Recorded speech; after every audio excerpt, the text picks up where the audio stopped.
أوحى به الله وحيا ففاض نورا وأحيا به الموات فكان الدنيا المراتل عليا دنيا المراتل عليا وللحياة ربيع يهمي على الروح ريا ومرفأ والأماني ظلاله تتفيا فكان الدنيا المراتل عليا دنيا المراتل عليا وللحياة ربيع يهمي على الروح ريا ومرفأ والأماني ظلاله تتفيا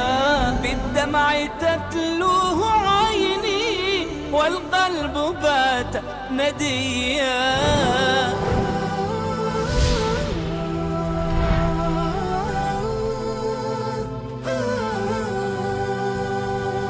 وننزل من القرآن ما هو شفاء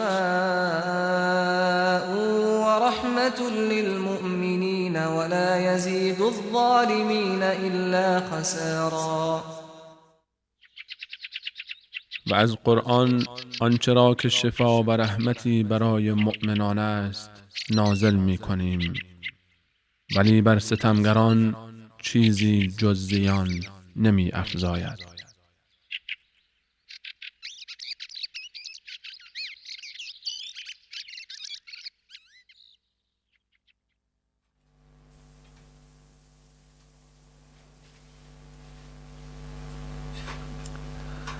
بسم الله الرحمن الرحیم.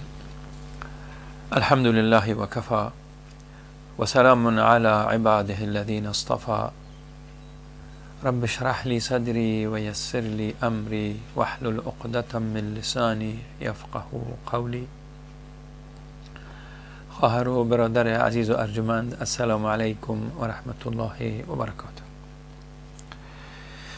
باز هم الله منان را سپاس میگیم که حمد و ثنا بر الله منان که بر ما و شما باز وقت و فرصت عنایت کرد تا در مورد مسئولیت های ما، در مورد دین ما، در مورد خانوادی ما و بحث و مذاکره بشینیم. ما در چند برنامه‌ای که پشت سر هم آمدیم در مورد قرآن مجید، قرآن و تأثیرش بالای خانواده و اعضای خانواده چیزهایی گفته آمدیم. پیام اصلی ما این است که ما وقت مسلمان هستیم، الله عزوجل جهت خوشبختی و سعادت ما سفارشاتی به ما کرد، ما را به بعضی کارها امر کرد و از بعضی چیزها ما را منع کرد. عبادات هم در ضمن از این کارهایی که انجام میدیم و ما دستور داده شد از نماز و روزه و زکات و حج و تلاوت قرآن، دادن صدقات و نیکی به پدر و مادر، خوش رفتاری، خوش خویی، خوش اخلاقی، چهره های با تبسم و در فکر ما خیر، در عمل ما خیر، سر و کار ما با خیر. طبعا هم مگه در پرتو یک ایمان راسخ به الله انجام میدیم و در کارهای ما اخلاص داشته باشیم، صداقت داشته باشیم، خدا دوستی داشته باشیم، خدا پرستی داشته باشیم. وقتی عبادات انجام میدیم و درگاه الله وقتی مقبول میشه که ما حقی از او عبادت ها را بجا کنیم، چه رقم نماز بخوانیم، چه رقم روزه بگیریم، اینا را هم مگیشه این دین عزیز ما برای ما یاد داد، سفارش کرد. حال ما سر قرآن صحبت داریم. آیا ما قرآن حقش ادا میکنیم؟ ما 1400 سال است من حیث امت مسلمه با قرآن سر و کار داریم. قرآن دوست داریم، با قرآن احترام داریم، قرآن تلاوت میکنیم و در نسل اولی که رسول اکرم صلی الله علیه وسلم او را تربیه کردن، اصحابشان بود، اونا را چنان با این قرآن انس دادن که تنها یگانه سرچشمه تمام عملکردهایشان، تفکرشان، عقیدهشان همون قرآن بود. این سرچشمه را پاک و زلال نگاه کردن و میبینیم که اون نسل ممتاز هست که سابقه دیگه نداره، آینده هم نداره. ما با اون نسلی که پیامبر عزیز با حضورشان اونا رو تربیه کردن، با زحماتی که کشیدن، اون نسل که نامشان با اگر بگویم با آب طلا نوشته شد در تاریخ، مبالغه نمی‌کنیم. ما به مرور زمان قرآنی که اون نسل از تاریکی ها به روشنی کشید، از خرافات، از بدعت ها، از شرک، از گمراهی اونا را نجات بخشید، قرآن بود. قرآن دوست داشتن. صحابه می گفتن که ما وقت قرآن برای ما نازل می شد تلاوت می کردیم، می خواندیم، شب تا نصفای شب تا ناوقتها با قرآن سر و کار ما بود، می خواندیم، تلاوت می کردیم، تفکر می کردیم، تعمق می کردیم، تدبر می کردیم. صبح اون رو باز در عمل ما پیاده می کردیم. همون شد که اونا سرتاج ملت ها شدن رضی الله عنهم اجمعین. وقتی ما پیام و مقصد قرآن ها که در ما یک تغییر بود، در ما یک اصلاح آوری بود، در اجتماع ما اصلاح کاری میکرد، ما از او پیامش و از او مقصد قرآن کم و بیش کنار رفتیم. ما قرآن مدت هاست به خاطر ثواب، به خاطر که یک چیز مبارک هست، مقدس هست، کلام الله هست، ایمان داریم برش، دوست داریم برش، احترام میکنیم، بوسه میکنیم. در جایی بر ما مشکل پیش میشه او را در آغوش ما میگیریم. در خانه های ما هست الحمدلله. مسافرت میریم از زیر قرآن تیر میشیم، عروس ما و داماد ما در زیر سایه قرآن حرکت میکنن و تمام چیزا را که حال ما میبینیم تقریبا در هدف و مقصد اصلی قرآن نبود.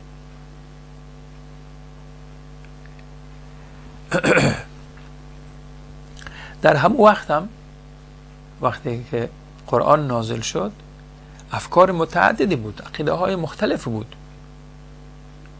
ما فلسفه و منطق یونان داشتیم، افسانه ها و اعتقادات فارس یا ایران امروزی داشتیم، اسرائیلیات یهودی ها بود، الهیات عیسوی ها بود، رسوبات و آلودگی های دیگه هم از فرهنگ هایی که مطرح بود در جوامع مختلف بود. ولی رسول اکرم صلی الله علیه وسلم وقتی قرآن نازل شد اونا را از تمام از اینا برحذر داشتن که از اونا شما کنار برین، دور برین. علم پیش رفت، علمای ما در داخل قرآن مطالب زیاد را بررسی کردن، شاخه های زیاد از علوم به میان آمد و امت در همین علوم دیگه هم مشغول شدن. قرآن عزیزی که سرچشمه همه کارهای ما بود، اعمال ما بود، اخلاق ما بود و او را در عمل ما قرآن از ما میخواست، ما او را در همون شکلیات و ظواهر باقی گذاشتیم.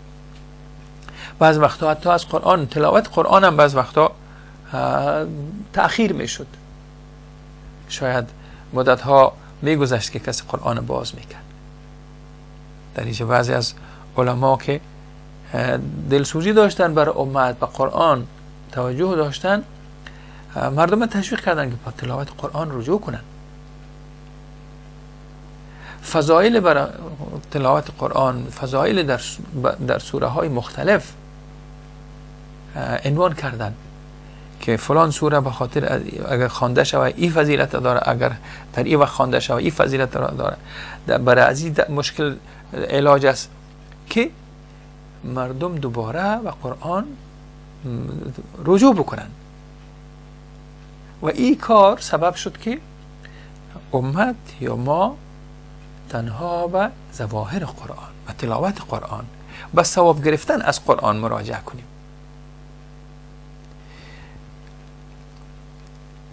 کسی را از علمای همون وقت پرسان کردن که نوح ابن ابی مریم بوده که شما از کجا پیدا کردین که برای هر سوره شما یک فضیلت قائل شدین و اینا را گاهی از اکرمه رضی الله عنه و گاهی هم از ابن عباس رضی الله عنه شما روایت میکردین، اینا را شما از کجا یافتین؟ چرا این کار کردین؟ مبارک میگه که من دیدم که مردم از قرآن دور شدن، در مسائل فقه و در مسائل منطق و فلسفه و اونها اینا مشغول شدن. من به خاطر که اینا دوباره به طرف قرآن بیاین من این کار کردم، امر به معروف کردم، نهی از منکر کردم و این حادثه اینا ساختن. سبحان الله. نیت خیر داشته ولیکن عکس نتیجه داد.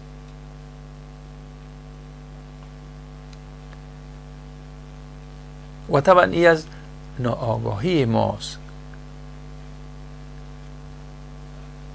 و ای که ما به یک ثواب و به خیر علاقه داریم، ما این چیزا تشویق کرد که بریم به طرف تنها تلاوت قرآن، تنها حفظ قرآن، تنها حفظ سوره ها و خواندن بسیار با تون و لحن و موسیقا مثلا.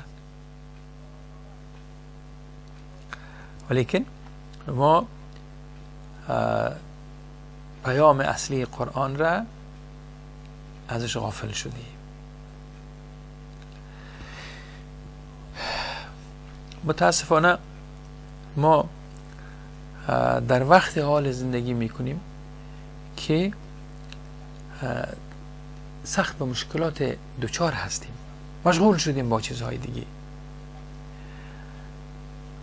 و حتی همه کسایی که احادیث برای تشویق و ترغیب مردم به طرف قرآن ساختن، اینا هم بعض وقتا میگفتن که ما به خاطر خوبی با پیغمبری کار کردیم که از طرف پیغمبری حرف زدیم که مردم به قرآن مراجعه بکنن. اما پیامبر عزیز صلی الله علیه وسلم یک چیز دیگه هم گفتن که ما او کسی که عمدن یک گفتی را، یک مطلب را به دروغ به من نسبت بده، بر خودش در دوزخ جای آماده بسازه، آماده بکنه. سبحان الله.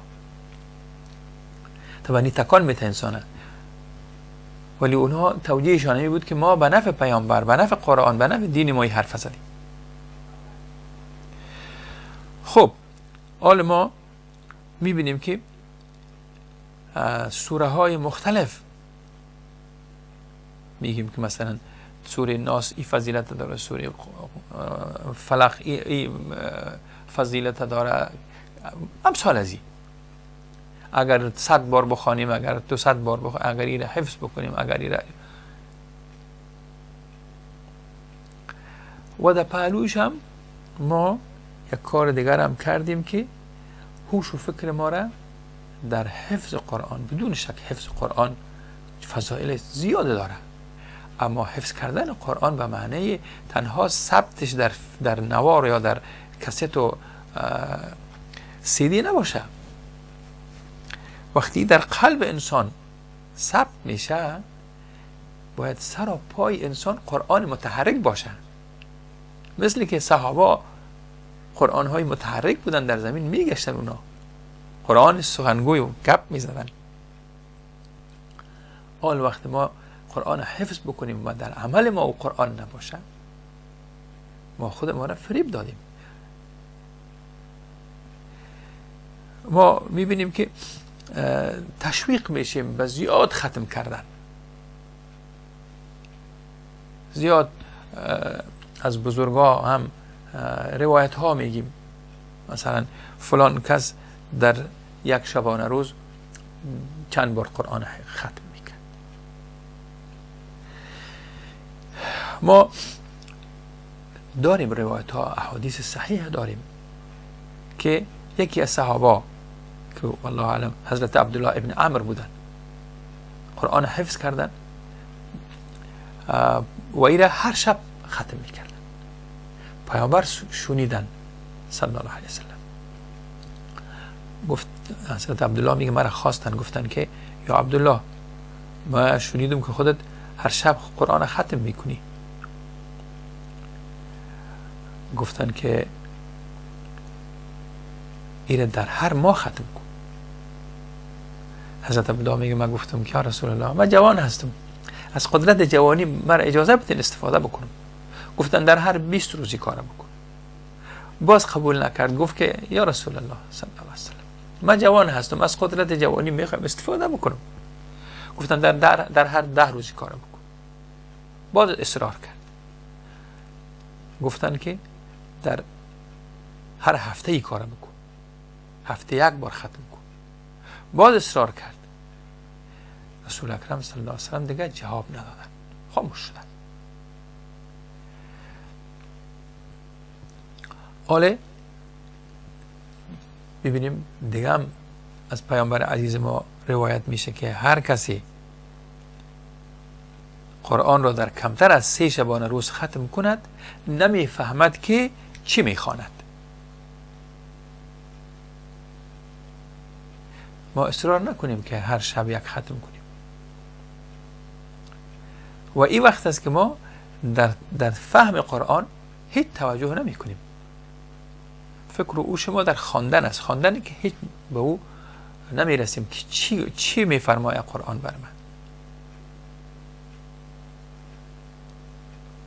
پس ایره ما باید که دقیق برش باشیم که ما قرآن تنها ختم کردنش به خاطر ثواب کافی نیست. حق قرآن ادا نمیشه، هدف قرآن به جا نمیشه. هدف قرآن چیز دیگی بود. حضرت عبدالله ابن مسعود میگن که قرآن را در مدت 1 هفته ختم کنید و در کمتر از 3 روز ختم نکنید. صحابی گرامی رضی الله عنه منع میکنن که کمتر از 3 روز ختم نکنیم. روز هم پیامبر صلی الله علیه وسلم برای اینکه شوق صحابه برای حفظ قرآن، برای ختم قرآن زیاد بوده، برشان ببینیم چی سفارش میکنن. به صحابه میگن که آیا یکی از شما از این که 1/3 قرآن را در یک شب تلاوت کند عاجز است؟ نمیتونید شما در یک شب 3 حصه قرآن تلاوت بکنید؟ سوال کردن.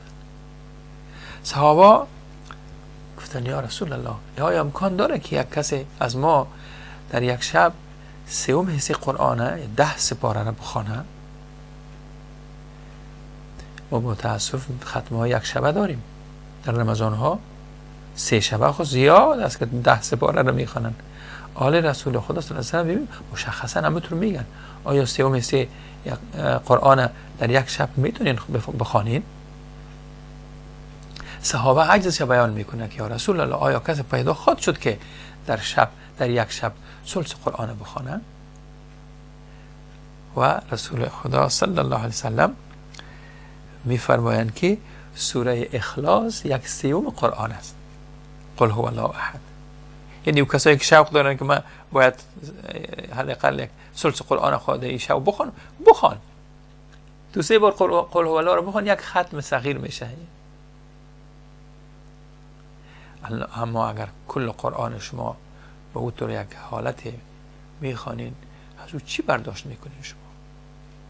غیر از اینکه شما باید سریع بخوانین که زود ختم شوه و ثواب یک ختم بگیرم. سبحان الله. یعنی قول ما اگر کتاب ها را، روایت ها را ببینیم، برای حضرت عثمان رضی الله عنه میگن که اونا در یک رکعت نماز کل قرآن را میخواندن. سبحان الله. یک رکعت نماز.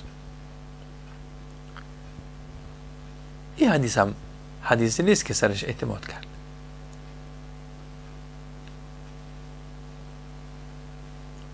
مفسرین و محدثین این حدیث ضعیف شمردن.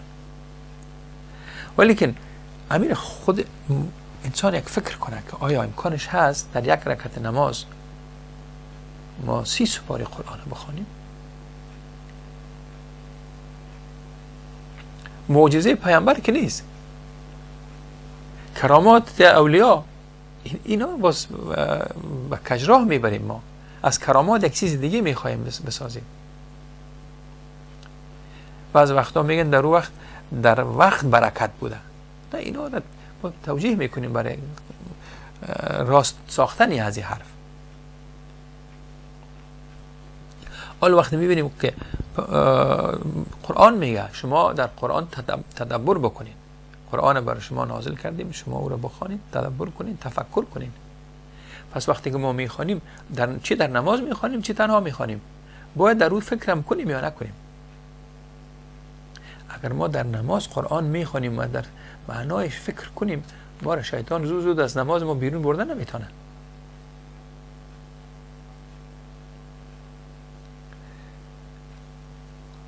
در روایات ببینیم میگه که کسایی بودن که در رمضان 60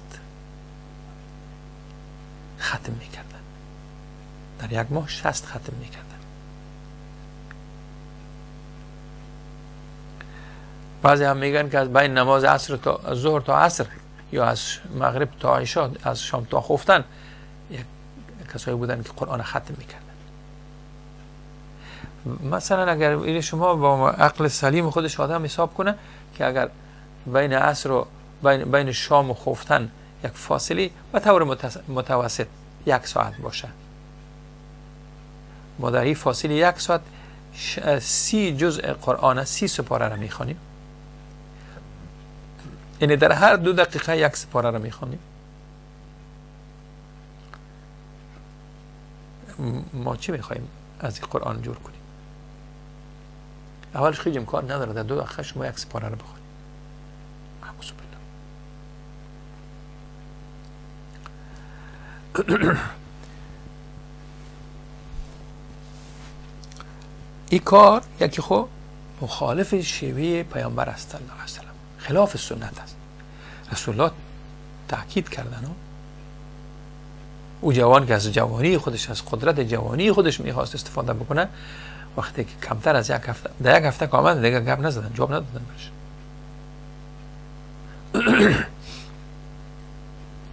و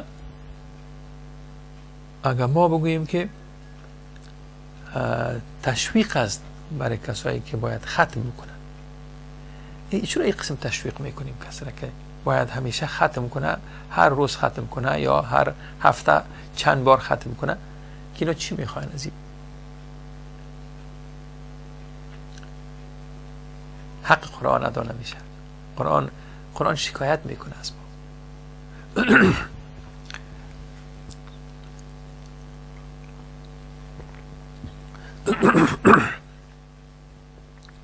ما وقتی که ببینیم اگر همه تو تشویقات صورت گرفته، ما را از مقصد و پیام قرآن دور کردن.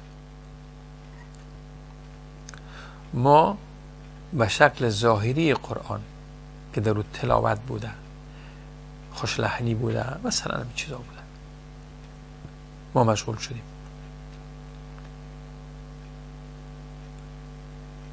ما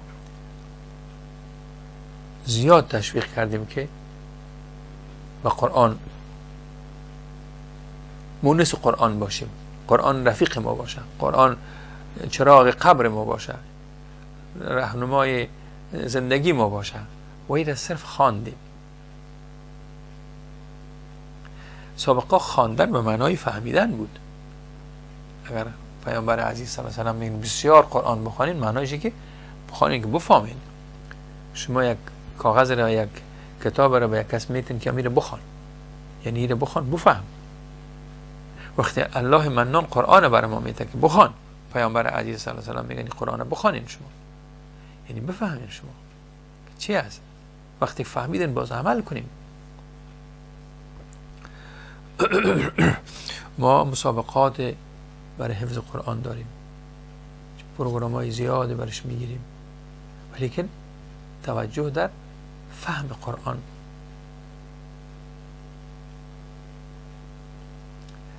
ما بعض وقتا در اکتشافات و معجزه های قرآن هم خود ما را مشغول میکنیم. در قرآن مثلا بیان کرده تا بحر با هم یک جا هستن، این آب زرد و آب شیرین یا شور، اینا با هم گت نمیشن، مثل در بینشان یک پرده باشه، یک دیوار باشه. آلرز میبینه انسان به چشمش که تو آبها هست، عقیدهش به قرآن راسختر میشه. از خلقت انسان گپ میزنه، از طفل در بطن مادرش گپ میزنه، چه رقمی طفل خلق شد. سبحان الله. آل علم طب اینا معجزات قرآن به چشمایشون میبینن. وقتی که بر ما یک هدایت میده که شما مثلا دروغ نگوین، شما قمار نزنین، شما غیبت نکنین، شما تهمت نکنین، شما کار خیر انجام بدین، شما دست یک بیچاره را بگیرین، شما مهربان باشین، شما لطف خوش داشته باشین. و اینا همه برای عمل است. اینا هم کلش حقانیت قرآن است. این به خیر ما و شما هست. اما تو که قرآن به علما کمک کرد، به علمشان کمک کرد، در کشفیاتشان سهولت ها آورد، خود در همین طریقه زندگی کردن هم چند روزی که در دنیا زنده هستیم در اینجا هم برای ما راهنمایی میکنه که ما چطور زندگی بکنیم. حالا ببینیم از داخل خانواده ما این قرآن چقدر گپ میزنه. رشته هایی که در بین زن و شوهر باید ایجاد شود، قرآن چقدر سر از اینا تأکید میکنه. سر محبت به اولادتان، حقوق خانم، حقوق پدر، حقوق مادر، حقوق شوهر، اینا همگیش برای خوشبختی و سعادت ما، برای عملی کردن میگه اینا را. وقتی یک حافظ خوش آواز از داخل قرآن بی بهره باشه، او قرآن در جایی که باز کس عملش ببینه، آها این حافظ قرآن بوده، این قاری قرآن بوده، همه تا اعمال انجام میده، او دشمنیش با قرآن است. نعوذ بالله نشه بگن البته قرآن هم تو میگه، یعنی میبینیم میگه یک تنی روی مسلمان ها همی است که کسایی که با دین ما استهزا میکنن ببینیم نمازخوان است دروغ میگه، نمازخوان است فساد داره، زیر ریشش چند تا شیطان. سبحان الله. خب چرا او مسلمان نمازخوان برای مردم زمین سازی همه طور افتراعات به دین ما میسازن؟ پس ما وقتی قرآن عزیزه برش احترام داریم، ایمان داریم، عقیده ما قرآن است، راهنمای ما قرآن است، کلام الله است، برای عمل است، اینا رو وقتی که باور داریم دیگه ما معطل چی هستیم که باز عمل نکنیم، در زندگی ما تطبیق نکنیم؟ چقدر دشمنایی داریم که میگه قرآن کو نشده دیگه، حالا سر یک فکر دیگه کنین. شما چرا؟ شما چون عمل نمی کنیم گفته های قرآن.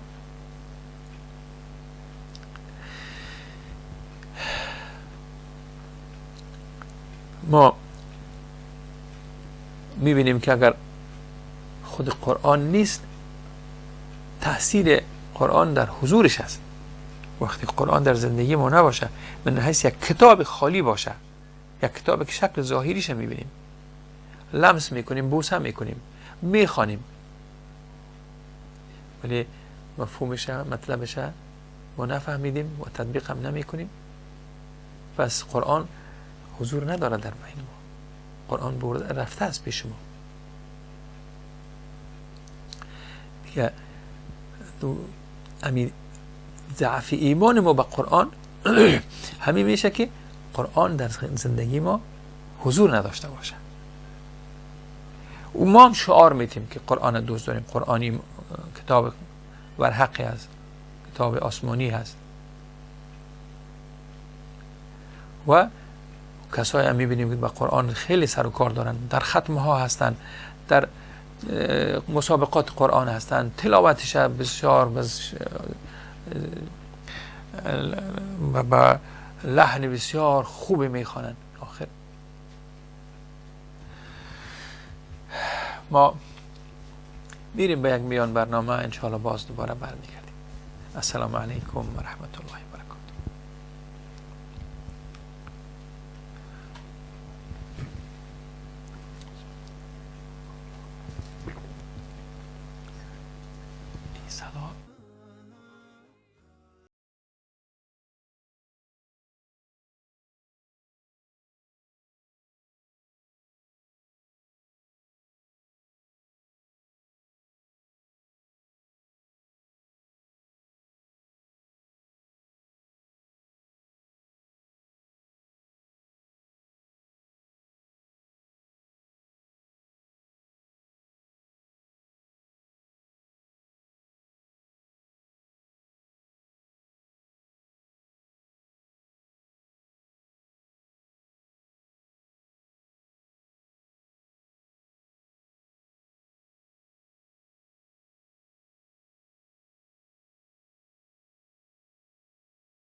أوحى به الله وحيا. خواهر و برادر ارجمند و عزیز، امیدوار هستم که این مطالب در دست شما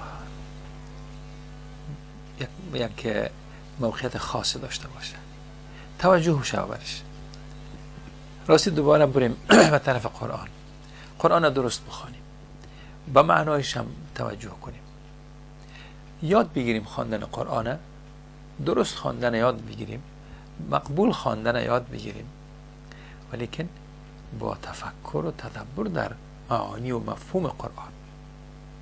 حالا الحمدلله کتاب ها، صفحات مجازی، تلویزیون ها، علما هم اگه در خدمت هستند.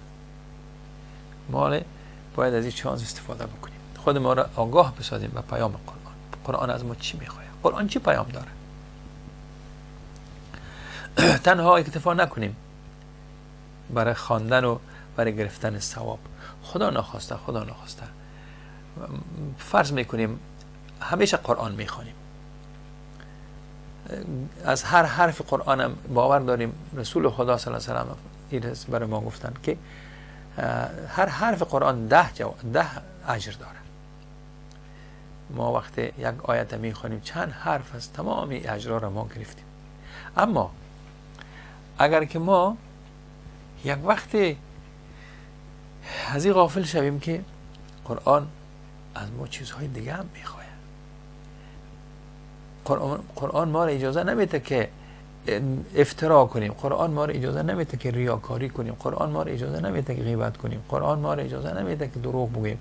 وقتی اینا را گفتیم متوجه نشدیم این خواندنایی که ما ثواب جمع کرده بودیم اینا چیکار میشه؟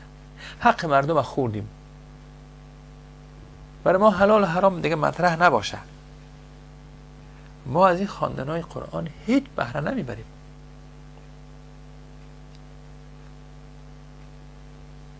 قرآن برای کسایی که تورات حمل کرده بودن و عمل نمی کردن، ببینیم یک نام حیوان سرشان میگذاره. قرآن میگه که اینا مثل که یک حیوان بارکش هستن، تورات سرشانایشان بار کردن بردن، من حیث یک کتاب، من حیث یک بار.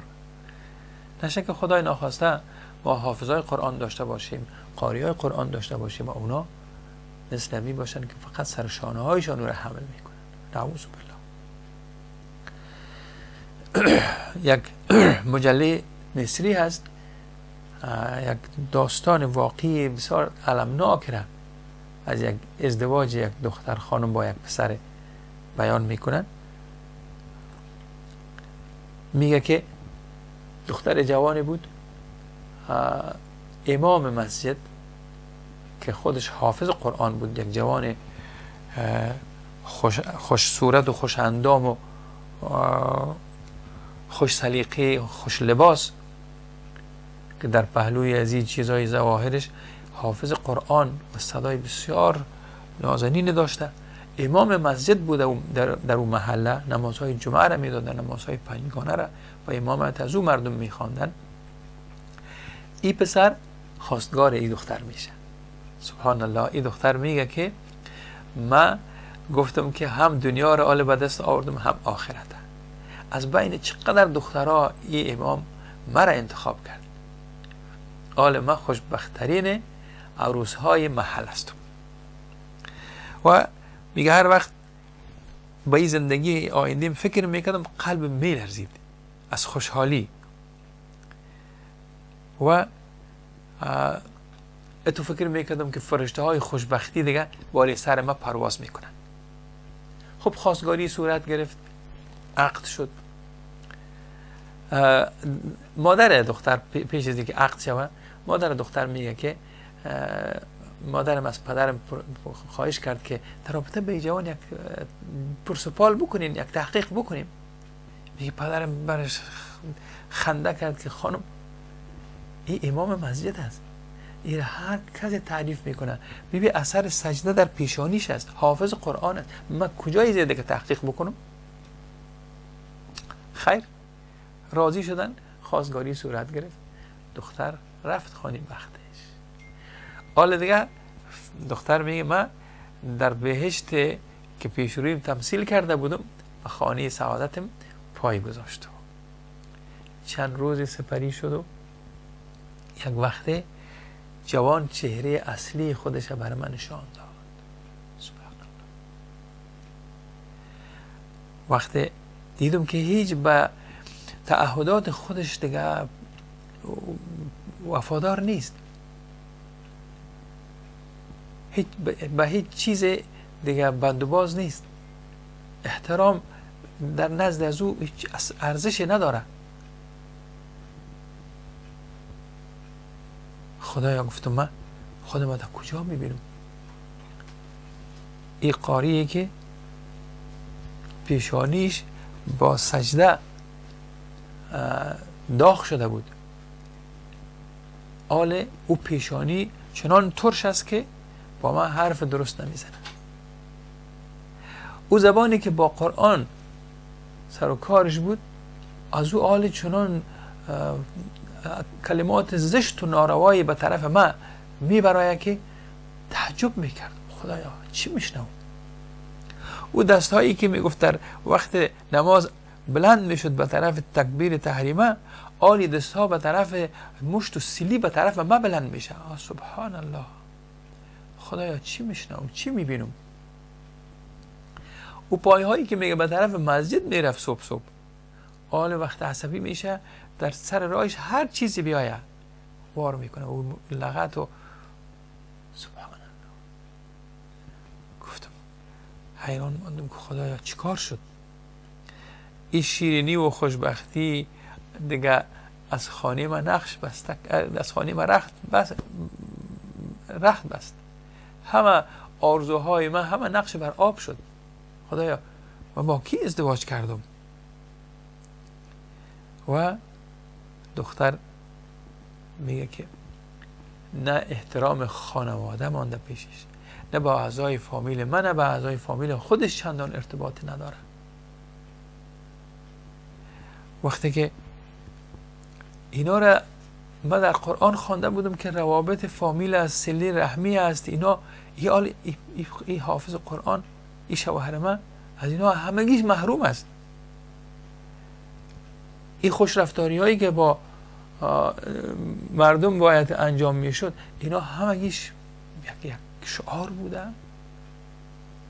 قریب من دیوانه شدم. خدایا چیکار شد؟ میگه پیش پدرم رفتم، به پدرم شکایت کردم، پدر این پسر خب با من این کار رو میکنه.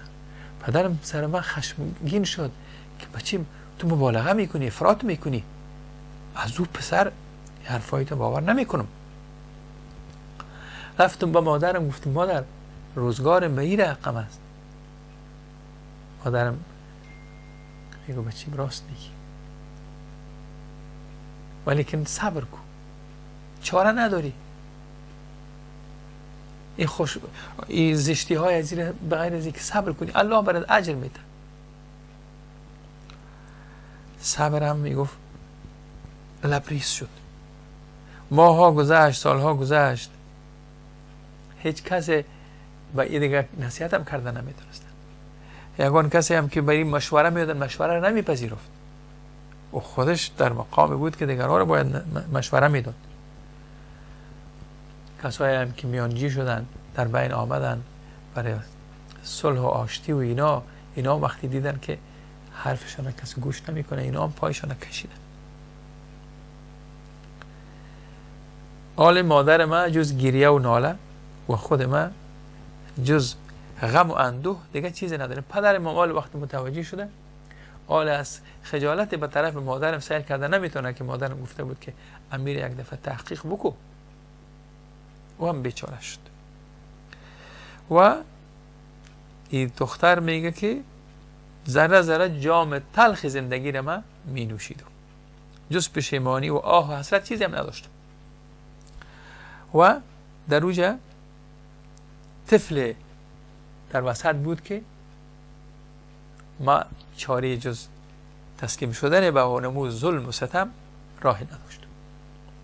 سبحان الله. صدای خوش قرآن، امامت نماز، چون قرآن حضور نداشت در عمل از این جوان، این همون منصب امامت هم زیر سوال برده بود. هر کسی که میشنوید شاید نفرین میکرد برای امامی که پیش نماز مردم هست و اخلاقش از قرآن صفر. قرآن فقط در زبانش بوده، مثل همون که سر شانه هایش بار کرده قلبش نبوده، یک بانتی بوده یا یک کست، یک سیدی بوده که ثبت کرده بوده، گذاشته بوده در یک جایش. سبحان الله. ما وقتی که در اجتماع ما با قرآن ما اینطور برخورد شود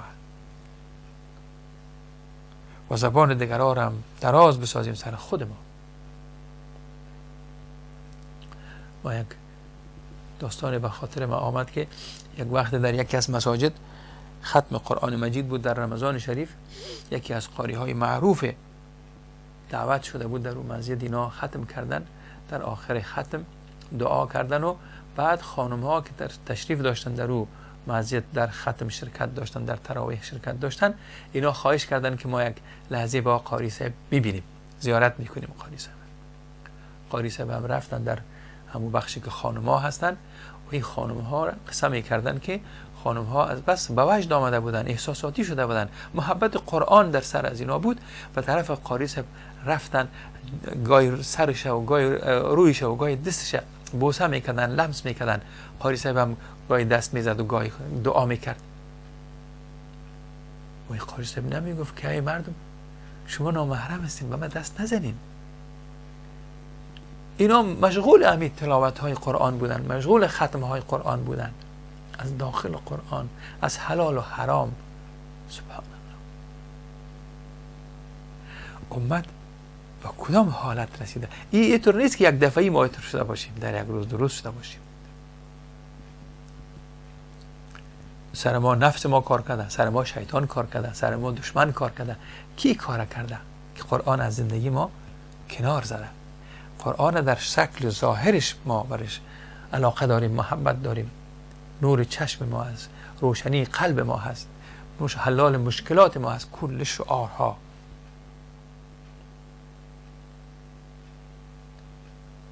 و حال در همین ما حول خود ما در همین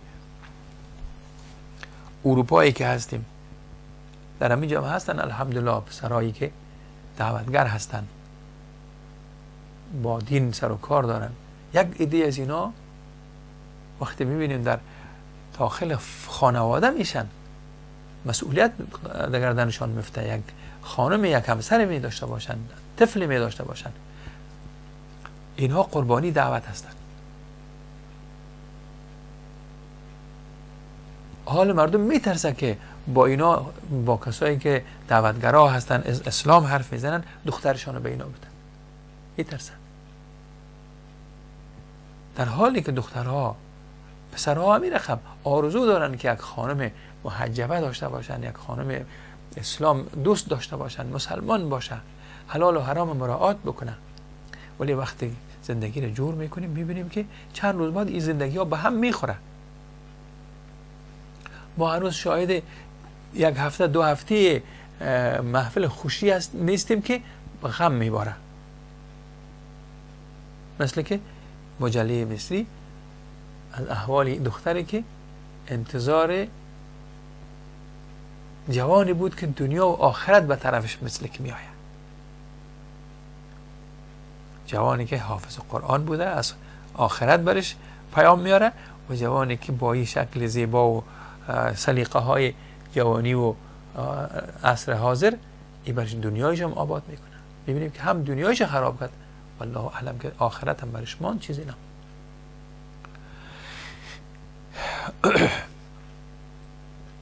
حالا شما عزیزای من متوجه باشید،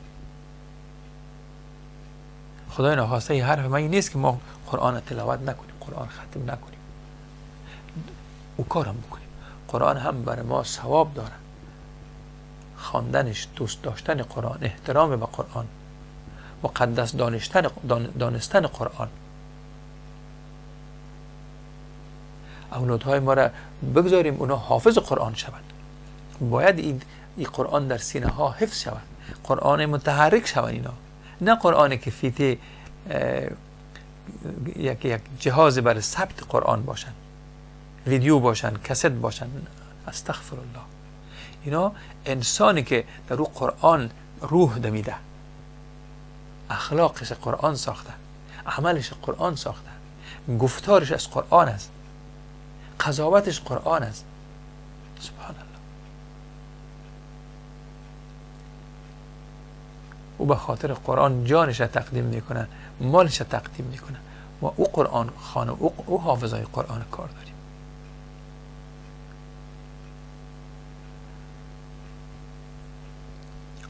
ما این باور داریم که وقتی شیطان از بهشت رانده شد، مورد خشم و غضب الهی قرار گرفت، با نافرمانی کرد و ذات الهی قسم خورد که من اولادی زیره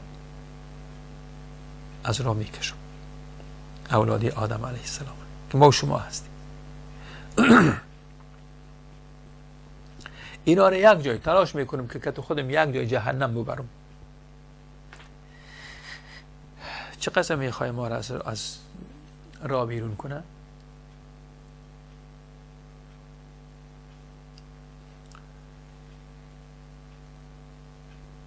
و این امت رها نمیکنه. فرزندای از این امت که اینا به قرآن توجه کردن، قرآن یاد گرفتن، قرآن حفظ کردن، یک عمر با قرآن سر و کار داشتن، اینا رو نمیگذاره که از متن قرآن خبر شود، اینا رو نمیگذاره که به قرآن عمل کنن، اینا رو مشغول میسازن در همون ظواهر قرآن. قرآنی که ما را خودش میگه که شما از شر از این قرآن، از شر نعوذ بالله، از شر این شیطان شما به الله پناه ببرید. و این قرآن کی میخواد که ما و شما به قرآن برسیم؟ صرف میخواد در دستهای ما باشه، در زبان ما باشه بس. و وقتی که صحابه به قرآن عمل میکردن، شیطان مایوس بود، جلو پوستکش گرفت رفت. ما روایت ها داریم که شیطان از حضرت عمر رضی الله عنه میترسید، جایی که حضرت عمر بود اونجا شیطان نمیرفت. صحابه شناخته بودن شیطان، از وسوسه هایش با خبر بودن، او نمیتونست اونا را به آسانی فریب بده. نقشه هایی که میکشید همه نقشه بر خاک میشد. و شیطان ایره میفهمید که قرآن تحریف کرده نمیتونه. الله منان حافظ قرآن است. قرآن همین خودش میگه اعوذ بالله انا نحن نزلنا الذکر و انا له لحافظون. الله حافظ قرآن. شیطان میفهمه ایره که تحریف کرده نمیتونه، اما چیکار میکنه؟ از جای پیش میه که شما متوجه نشدین که شما را از قرآن دور کرده.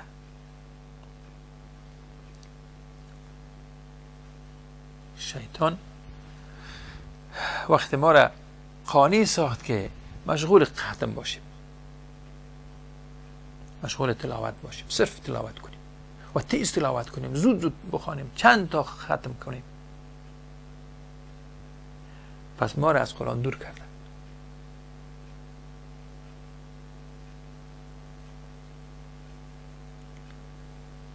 حالی ما میبینیم که ما راستی و مظواهر قرآن و شکلیاتش کوشش میکنیم که حروف از حلق ادا کنیم، از مخرجش ادا کنیم، به تجوید خوانده شود. به داخل نمازم بعض وقتا وقتی که کوشش میکنیم که قرآن تجویدی و ترتیلی قرائت شود، ما در همو ادای حروف از مخارجش میشیم، از متن قرآن، از معنای قرآن دور میشیم. فکر ما در اون طرف میره که باش من درست حرف ادا کنم، غنه کجا هست، مدر کجا قلقله کنم، اخفا در کجا هست، اظهار در کجا، در او چیزها مشغول ما ساخته و ما از مفهوم قرآن، از تدبری که در قرآن بوده غافل شدیم. دیگه چانس نیست. وقتی که ما کوشش کنیم که حروف درست ادا کنیم در وقت خواندن قرآن و هوش و فکر ما در همو باشه، باز از باز دیگه ما قرآن چه وقت بریم به سراغ تفکر و تدبرش؟ تانسته که با همین کارش قرآن از نظر ما پنهان کنه. از کجای قرآن؟ از حقیقت قرآن، از پیام، از مقصد قرآن.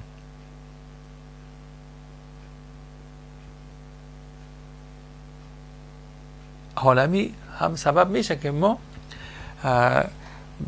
دل خود یا خود به می تسلی کنیم، تلقین کنیم که بله ما خود با قرآن سر و کار دارم، میخوانم قرآن،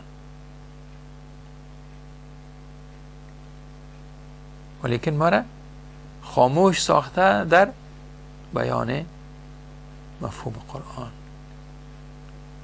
در عمل قرآن.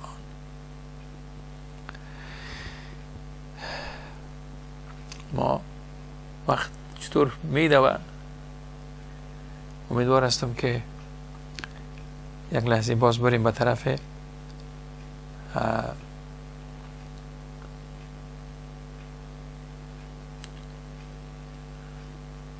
میان برنامه و بعد برگشت کنیم بیاییم. تا لحظات بعد السلام علیکم و رحمت الله و برکاته.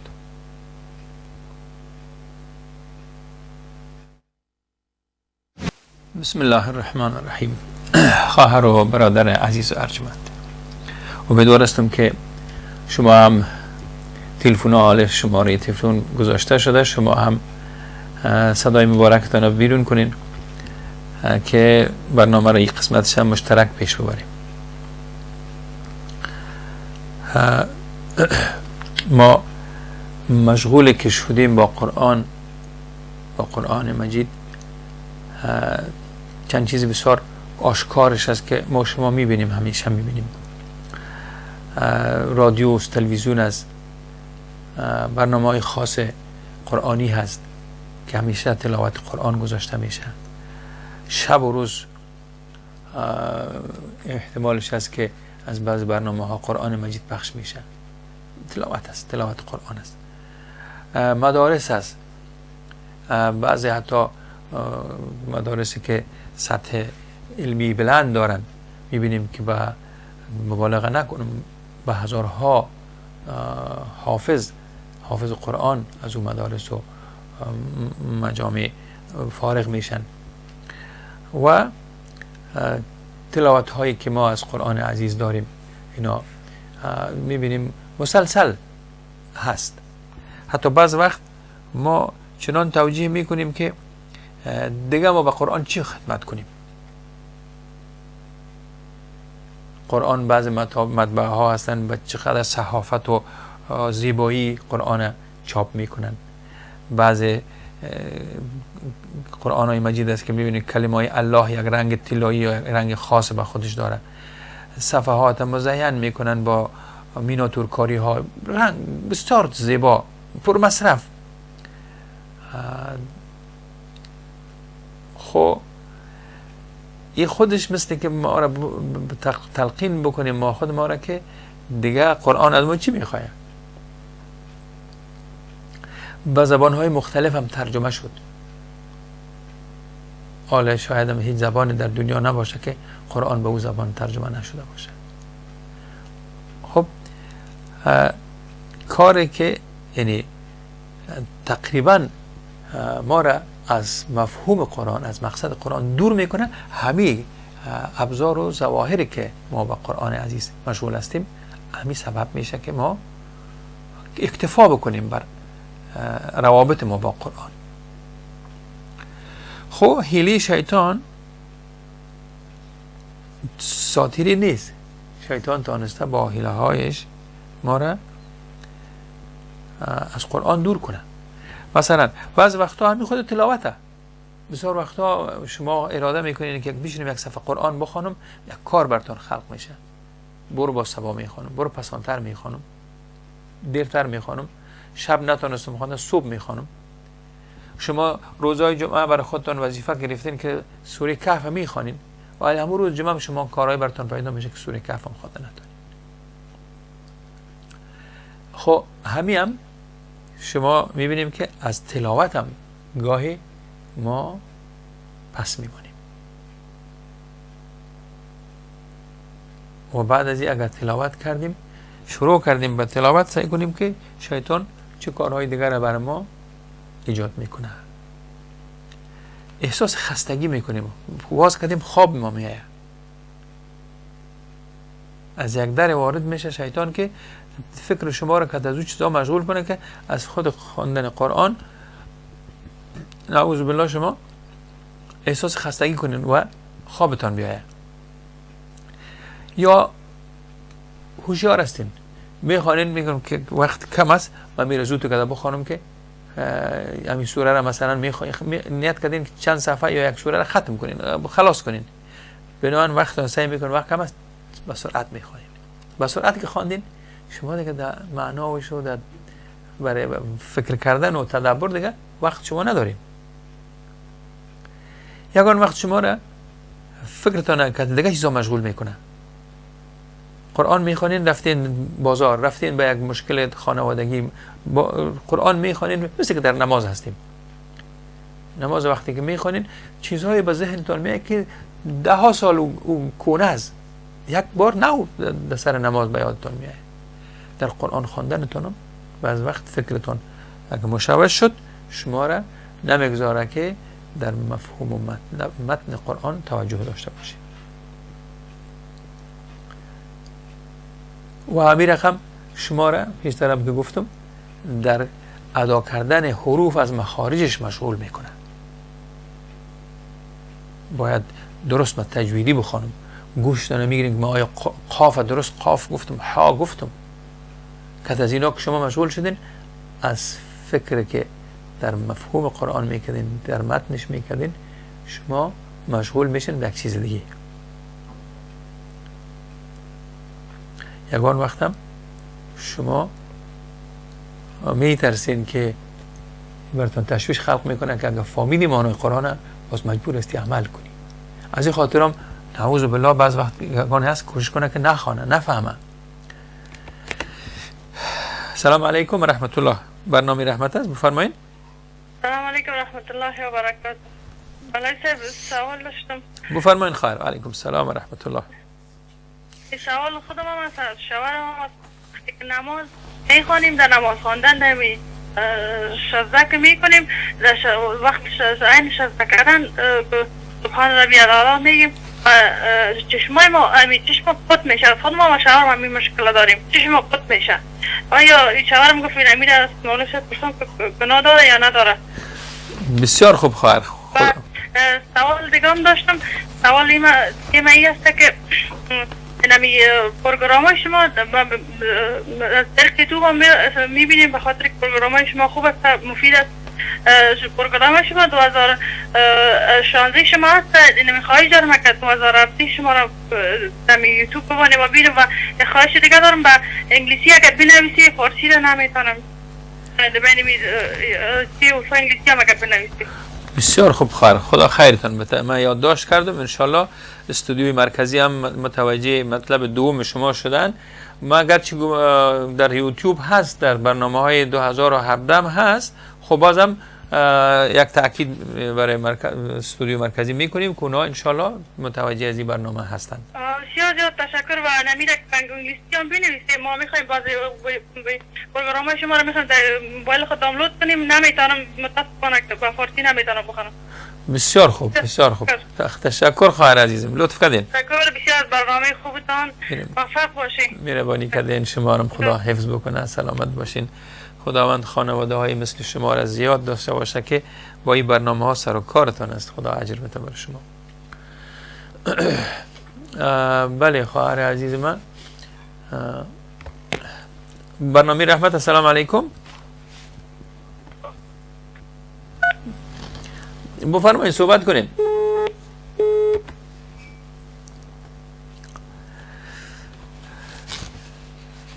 در بابت پت کردن چشم در سجده معمولا در تمام نماز بهتر از چشم باز باشه و اگر عادتا و یا بعض وقتا متوجه نمیشین که چشمتون پوت میشه، یعنی گناه نداره، ولیکن بهتر است که چشم ها باز باشه.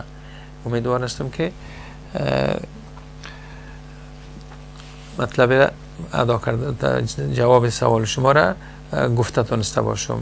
من همینطور فهمیدم که شما در سجده چشمهایتان میگین که پوت میشه. آیا گناه داره؟ یعنی گناه نداره، ولیکن بهتر است چشم باز باشه.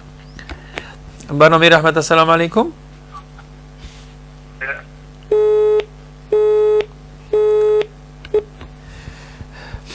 مثل که جای درست، البته تلفن کننده عزیز ما در جای درست و مناسب نیستن که شبکه البته قطع میکنه.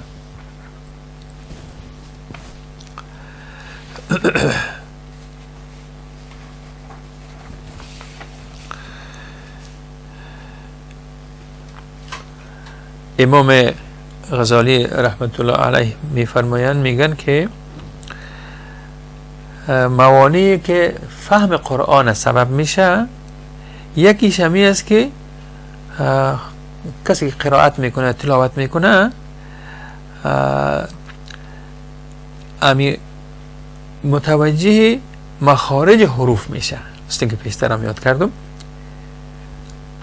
که این بخش هم میگن شیطان بر قاری ها یا بر کسایی که تلاوت میکنه این نظارت داره سرشان که اینا باید که متوجه ادای حروفشان باشن و معانی را از پیششان میبره و ایره تکرار میکنه اثرش. مثلا بعضی حافظای ما، بعضی کسایی که تلاوت میکنن، ببینید یک آیت مبارکه که میخوانن، باز یک دفعه دیگه هم میخوانن، باز با یک قرائت دیگه میخوانن، 6-7 قرائت پشت در پشت میخوانن و شنونده ها را هم که همو ادایی که میکنن مشغول میسازن که در همو الفاظ قرآن مشغول شوند و معنی از پیششان کنار گذاشته میشه. و این وسوسه را میگه شیطان ایجاد میکنه که قاری باید سخت متوجه تلفظش شود. بنابراین وقتی شما میگه که اما تو تشویش براتون پیدا شد، این نصیحت میکنن برای کسایی که قرائت میکنن که شما متوجه باشین اگر این که برای شما همینطور یک تشویش پیدا شد، یک وسوسه پیدا شد، شما متوجه مفاهیم قرآن شوید. برنامه رحمت، السلام علیکم. ببخشید مولای صاحب، دوباره تماس گرفتم، میخواست سوال داشتم، ببخشید. خواهش میکنم، بفرمایید. مولای صاحب، سوال من این است که من اینمی فیسبوک دارم، فیسبوک جور کردیم و اینمی پروگرامای دینی رو داخلش پلان ماندیم. چیزا میشه گفتم و از طریق قضیه میشه یک مسلمان یک پروگرامای دینی رو یک چیز ببینه و پروگرامای شما از مولای صاحب عبدالقدوس دهقان هست، از دیگه مولایای ما هست، اینا رو ماندیم. ما خواستم یه پرسان کنم آیا این گناه یا ندارد؟ از طریق فیسبوک اینا رو ماندیم به خاطر که بسیاری مردم از فیسبوک خراب استفاده میکنن. من خواستم که فیسبوک دارم چیزای دینی رو ماندیم. آیا این شما سوال کردم که چطور است؟ بخاطر زیادتر شما را خدا خیر بده، شما را خدا خیر بده. شما هم یک دعوتگر هستین، شما پخش میکنین این صدای که دعوت میکنن مردم. شما هم مثل ازی که مثلا اگر ما خود ما بگویم اگر الله برای من اراده ثواب کرده باشه و دری حرفای ما الله برای من اجر بده، امیدش دارم که خداوند برای من اجر بده، شما مثل من اجر میگیرین. بغیر از اینکه چیزی از من کم شوه، خداوند مثل که به من اجر میده به شما هم اجر میده. خدا خیرتون بده. خاطر من سوال میخواستم پرسان کنم، باز وقتا زنگ میزنم سوال میشه فراموش میکنم. من خواستم دوباره زمان بگیرم و اینا میره گفتم به خاطر که فیسبوک دارم و چیزای خراب استفاده نمیکنم. چیزای دینی خودم زیاد کرده، اینا چیزای دینی زیاد سر کار دارم، علاقه دارم. خدا را شکرگزار الله جل جلاله هستم و خواستم باشه یه پرسان کنم. خداوند شما را اجر بده. لطف میکنین. خداوند شما را خیر بده. خداوند در این کارتون برکت پرده. ان شاء الله که سبب منفعت خانواده شما هم شوند. ان شاء الله در سر همه قسم که برای دیگران شما رواداری میکنین که اونام استفاده کنن، خداوند عزوجل شما را در ثواب هر کسی که این برنامه را از شما را استفاده میکنه، شما غیر از این که برای خودتان ثواب بر اونام میکنین، همچنین ثوابای اونا رو شما مثل گناه را خداوند ثواب میده، از برابر ثوابای هر کسی باز هم بر شما ان شاء الله یک صدقه جاریه شه از شما که این صفحه تا هر وقت باشه در اعمال در اعمال نامه شما هم خداوند را بیفزاید. خداوند خیرتان بده. و مطلب اینه که ما در رابطه با خود قرآن داریم میبینیم که بسیاری عبادات هست که ما انجام میدیم.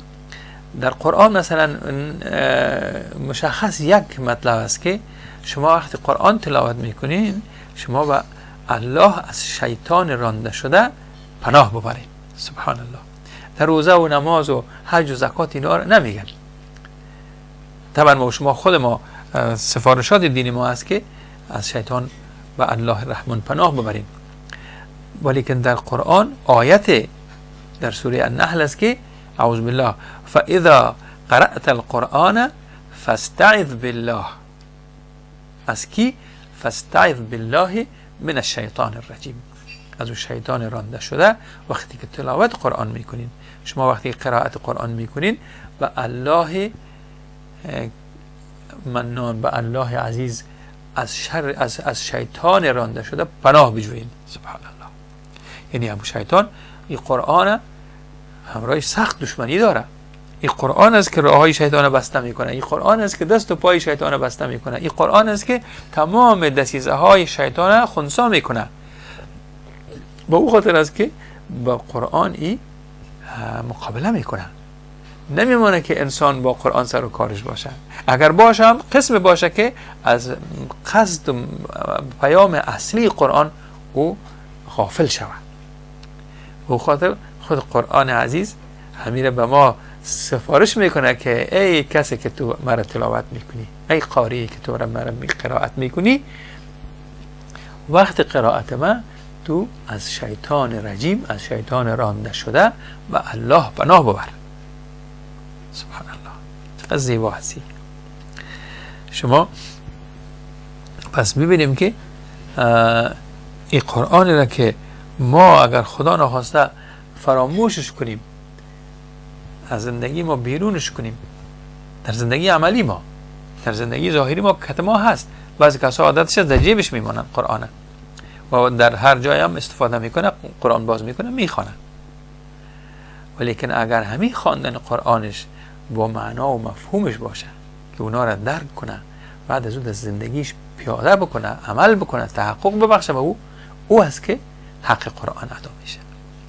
در غیر از او خدای ناخواسته همین قرآن است که باز از ما شکایت میکنه پیش پروردگار در روز قیامت. ما یعنی کار را انجام بدیم که قرآن عزیز همونطور که راهنمای، ببینیم در اول سوره بقره می آید که هدی للمتقین، کسایی که خدا را دوست دارن، کسایی که از خدا پروا میکنن، از خدا حیا میکنن، اینا را قرآن هدایت میکنه. بر از اینا کتاب هدایتگر است. پس ما اولین کار را که انجام میدیم همین است که با قرآن عزیز سر و کار ما قسم باشه که ما پیامش بگیریم. قرآن به ما چی سفارش میکنه؟ ولی ما را میگه که شما در خانواده وقتی که زندگی میکنین، یک زندگی مشترک دارین، حق و حقوق یکی دیگه رو مراعات کنین. حق و حقوق پدر و مادر، شما به مقابل پدرتان، مقابل مادرتان اف نگویین. خب ببینیم که کسایی که همین کار نمیکنن روزگارشان سعی کنیم، روزگارشان سخت پریشان است. دیروز یک کسی میگفت که از خانی کدام کسی اونا را سرپرستی میکرده، قهر کرده بیرون شده، بعدش که میخواسته بیایه در پیش مسجد داد و بیداد انداخته که مرا این نواسیم است یا یه بچه است مرا از خانه کشیده. مردم منطقه مسلمان ها هستن، تحمل کرده نمیتونن که یک موی سفید بچهش از خانه بکشه. آمدن میگه جان ما هفتیدن که تو چطوری پدرت از خانه کشیدی؟ حالا من نمیتونم بگم که پدر من نیست، یک دوستم بود اینجا که ما زندگی میکرد، قهر شده رفته، ولی او به خاطر از اینکه امینا بینشان آشتی کنن یا البته جبران شوه، خودش معرفی میکنه که من پدر از این هستم یا بابایشان هستم، من از خانه کشتم. این در اجتماعی که مسلمان هستن این چیزا خیلی مطرح است، مهم است. قرآن عزیز است که پیوند میته خانه ها را، صله رحمی بجا شود. گوش کنین با خویش و قومتان، با اقاربتان رابطتان قطع نکنین. و همین قرآن هم برای ما باز طریقی که رابطه های ما قطع نشه برای ما بیان میکنه. ما مثلا میشنویم مثلا میگن که برادرم است مرا در یک محفل خبر کرده اگر من نروم رابطه قطع میشه، پس ما باید برم اونجا. و چه رقم محفل است؟ محفل است که مثلا در گناه هست. همین محافل اکثر عروسی ها و محفل خوشی که در اون رقص و پایکوبی و زن و مرد یک جا هستن، حلال و حرام فرق نمیشه. در تو محفل اگر میگم من نرم رابطه رحمی قطع میشه، صله رحم قطع میشه. خداوند ما را دستور داده که شما صله رحم قطع نکنید. اما جایم میگه که شما وقتی که فرمان ما، وقتی که حرف ما در مقابلش یک کسی انجام خلافش میکنه، باز این رابطه ها همه هیچ بیهوده میشه. اطاعت شوهرم است، میگه شوهر مرا در رمضان امر کرد که کباب پخته کنم با رفیقایش میان. این حق نداره شوهرش در سر خانمش خلاف شریعت امر بکنه. در رمضان بگویه که شما برای من دیگ بار کنین که من میایم. اطاعت از شوهر باز خلاف اطاعت الله میشه. و خانم بیچاره که شنیده که اطاعت شوهر سر ما فرض است، ولی که الله میگه در خلاف ما هیچ کس حق نداره که برای شما دستور بده. اطاعت هیچ کس بالای شما نیست که خلاف اطاعت ما حرف بزنه. به این خاطر ما قرآن عزیز دوست داشته باشیم. قرآن اما تو که دوستش داریم، ببینیم دستینه ما میچسبانیم، بوسه میکنیم، از محبت ماست، از ارادت ماست، از دوستی ماست. ولی که این کافی نیست. ما باید پیامش رو بگیریم. ما وقتی قرآن از ما راضی میشه که ما با قرآن هم ظاهرا هم باطنا با او باشیم، هم تلاوت کنیم، هم ختم کنیم، هم با آواز بسیار زیبا قرائت کنیم، هم حرفهایش درست ادا کنیم، از مخارجش ادا کنیم.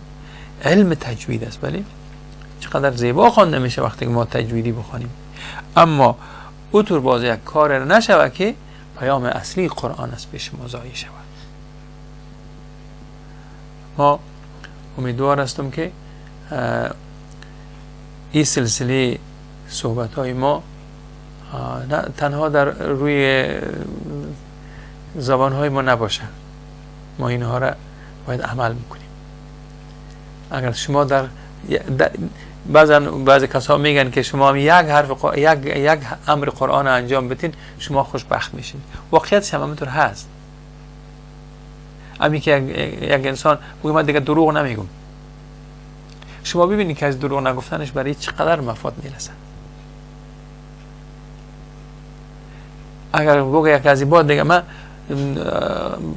بنا حق غضب نمیشم، من عصبی نمیشم، مرا قرآن میگه غضب نشین، قهر نشین، زبان شیرین داشته باشین. شما همین حرفا بکنید، سعی کنید در خانه شما گلستان جور میشه، هر کس شما را دوست نداشته باشه. چرا؟ میگه بسیار خوشخوی است، خوش زبان است. حال ما او حافظ قرآنی که با چقدر زیبایی قرآن تلاوت میکنه، اگر از بعد از قرآن خواندنش زبانش به کلمات زشت آلوده شود، تأثیر او زیبایی های قرآن از بین برد. او ارزش در اجتماع هم پایین میاد. ببین در خانواده دیگه او کسی نیست که خانمش فکر میکرد که مال دیگه فرشته های خوشبختی و سعادت بالای ما پرواز میکنه. ما با یک کسی قرآن حافظ قرآن رو عروسی کرد، لیکن متاسفانه او در عملش وقتی نبوده و درد نخورده. او خانه زندان شده، او خانه گفت من خانه بهشت برم در دنیا بهشت جور میکنم، او دوزخ جور کرد برش، عکسش شد. پس او چیزهایی را که ما از قرآن انتظار داشتیم، ما انتظاری که اشتباه انتظار داشتیم. بعض وقتا میگن که مثلا شما چیزی را که میگن اگر نکردین اعتبارتون پیش مردم پایان میآید، نگوین اون چیزی را که باز نمیکنین. ببینیم قرآن هم تو میگه، در سوره صف هم میره میخوانیم که برای مسلمان ها خطاب میکنه خداوند، برای مؤمنین که یا ایها الذین آمنو لم تقولون ما لا تفعلون. قرآن میگه ای مسلمان ها، ای مؤمنین، چرا میگین که نمیکنین؟ پس وقتی که برادر عزیز ما حافظ قرآن وقتی قرآن تلاوت میکنن و بعضا شاید هم که دعوت میکنن، صحبت میکنن، وعظ میکنن، نصیحت میکنن، اول نصیحت رو بر خود ما هست. بعضی از علمای مبارک میبینیم از زبانشان میشنید میگه که من به شما نصیحت میکنم، که میگه که اول خود نصیحت میکنم باز شما را. بدون شک وقتی که من اون گپ را بر شما میگم خودم نکنم، این هیچ تاثیر بالای شما نمیداشته باشه.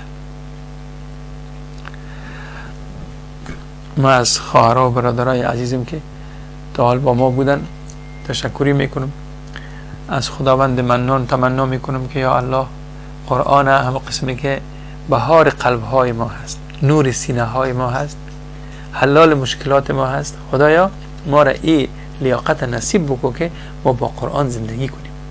خدای ما را این توفیق بده که با قرآن عمل کنیم.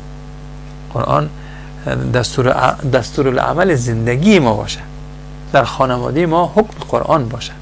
همونطور که صدای نازنین قرآن در خانه های ما بلند میشه، خدایا امو اهداف قرآن هم در خانه های ما تو پیاده بکن که ما مطابق قرآن زندگی بکنیم. خداوند عزوجل باز با ما شما چانس عنایت بکنه که در برنامه های دیگه هم صحت و سلامت باشیم و برنامه های ما هم کسی اخلال نکنه. پرازیت هایی که پخش میشه و همیشه اخلال میکنن، یک از بیننده های ما هنوز هم بیچاره نیافتن شبکه جهانی وصال حق، میپالن از سابق که از تلویزیون هایشان پاک شده، حال کوش میکنن فرکانسی های نوی را که پخش میکنن شبکه جهانی وصال حق، بعضی کسا یافته نمیتونن. امیدوار هستم که خدا اول همی کسایی که اخلال میکنن اینا را اصلاح کنه، اگر اینا اصلاح نمیشن از شرشان دیگران را در امان خودش داشته باشه. سبحانك اللهم و بحمدک، اشهد ان لا اله الا انت، استغفرک و اتوب الیک. تا برنامه آینده همه شما را به خدای منان می سپارم.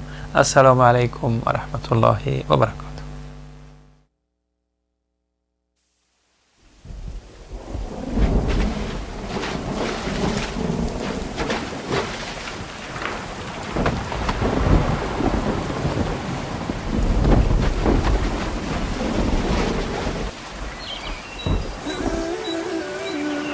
أوحى به الله وحيا ففاض نورا وأحيا به الموات فكان الدنيا المراتل عليا، دنيا المراتل عليا، وللحياة ربيع يهمي على الروح ريا، ومرفأ والأماني ظلاله تتفيا، فكان الدنيا المراتل عليا، دنيا المراتل عليا، وللحياة ربيع يهمي على الروح ريا، ومرفأ والأماني ظلاله تتفيا،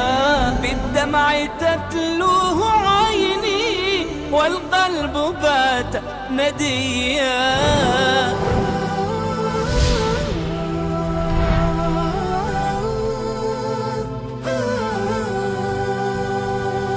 وننزل من القرآن ما هو شفاء ورحمة للمؤمنين ولا يزيد الظالمين إلا خسارا.